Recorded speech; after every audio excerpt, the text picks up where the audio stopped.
age of P and Q was 15 years.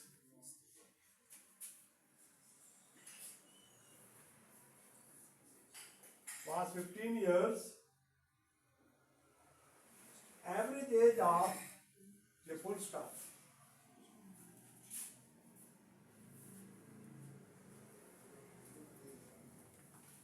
Average age of P and Q and R. P, Q and R is 20 years.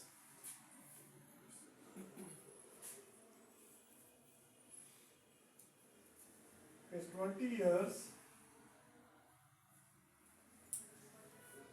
How old will? How old will R?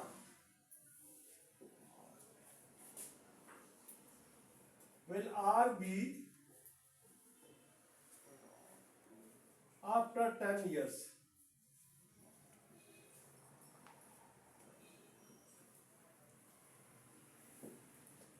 After 10 years, यानी 10 साल के बाद R की value क्या होगी? हमारे पास क्या था? P था, Q था, यानी P और Q, और उसके बाद तीसरे क्या जाता? हमारे पास R आ जाते हैं। अब पहले कहते हैं कि 5 years ago अगर एक एज है P, पहली एज क्या है? P है, according to the given condition. अगर P है तो 5 years ago क्या हो जाएगा? 5 साल पहले। क्या है? 5 साल पहले। तो अब मैं क्या करूंगा? इसमें से माइनस 5 कर। और दूसरी की क्या है? क्यों की एज में क्या कहता है कि 5 years ago the average age of P and Q। तो दूसरी एज है Q की जो एज है, Q में भी मैं -5 आएगी। अब एवरेज एज उनकी 15 है, तो मैं क्या करूंगा? अकॉर्डिंग टू कंडीशन, मैंने जैसे आप लोगों को पहले बताया था कि क्या करते हैं, उसमें से दो हमारे पास है, एक P और एक Q है, तो दोनों को एक दो नंबर हैं, दो वैल्यूज हैं, तो दो को मैं 2 से डिवाइड करूंगा। तो Q को वो कहते हैं उनकी एवरेज एज 15 है, तो according to the given condition मैं लिखूंगा P - 5 plus Q - 5 divided by 2 is equal to 15। ये कंडीशन बनेगी। अब मैं इसको जब हल करूंगा तो क्या आ जाएगा हमारे पास? अभी मैंने क्या बताया था? एवरेज। एवरेज कैसे निकालते हैं?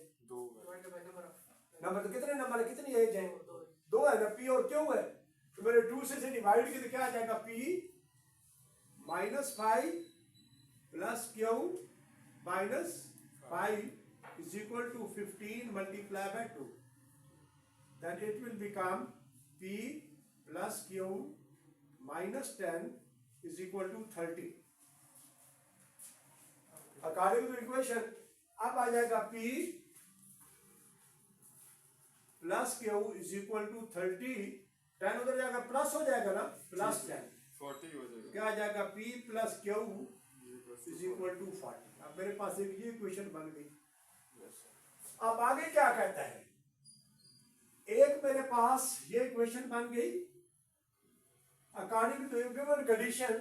उस स्टेटमेंट को मुताबिक आपने इसको सॉल्व किया तो ये हमारे पास एक स्टेटमेंट बन गई। अब दूसरा क्या है?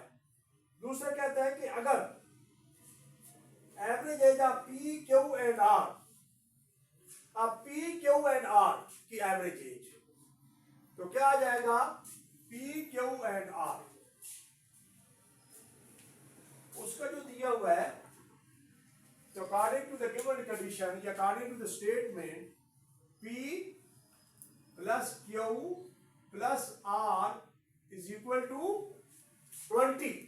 -5 भी तो करेंगे उसमें -5 की नहीं बात। अब देखिए क्वेश्चन को पढ़े, यहाँ पर फुल स्टॉप है। आगे कहते हैं average age of P, Q and R is 20 years। तो आप इस स्टेट के मुताबिक फिर मैं लिखूं P plus Q plus R उसके बाद how old will R be after 10 years, तो 10 साल के बाद उसकी एज क्या होगी आर की। और के अंदर प्लस करेंगे। अब हमें जो है ना पहले उस स्टेटमेंट के मुताबिक जब उसको बना रहे हैं P plus Q plus R, ये स्टेटमेंट है कि average age of P Q and R is 20 years। तो अब इसकी हमें सिर्फ बनाना है कि इज इक्वल टू 20, इसको किससे डिवाइड कर देंगे 3 के साथ, ठीक है। इस तरह हम इस इक्वेशन को जब बनाएंगे तो ये आ जाएगा हमारे पास P plus Q, P plus Q plus R is equal to 20 multiply by 3, तो क्या आ जाएगा हमारे पास P plus Q plus R is equal to 60। अब मेरे पास P प्लस क्यू की वैल्यू है, I put the value of P plus Q in equation number 2। ये equation number 2 है, तो आज लिखूंगा 40 plus R is equal to 60। तो R is equal to 60 minus 40, R is equal to 20। अब जब R is equal to 20 है तो बताएं कि कितने साल के बाद, 10 years के बाद, आफ्टर 10 years। तो आप देखिए how old will R be after 10 years, 10 साल के बाद वो कितना होगा। तो अब हम टोटल एज कितनी बनी थी, 60 बनी थी ना, इसमें माइनस कर देंगे हम, हमारे पास तो क्या बन जाएगा 10 साल के बाद इसकी एज क्या होगी, आप बताएं बेटा, आप बताएं जी सर।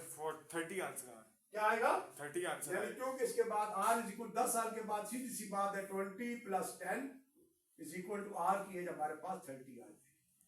आपने सिर्फ आंसर ये बताना होगा, ये ऊपर पूरी सॉल्यूशन है, क्योंकि पूछा गया है हमारे पास how old will r be after 10 years।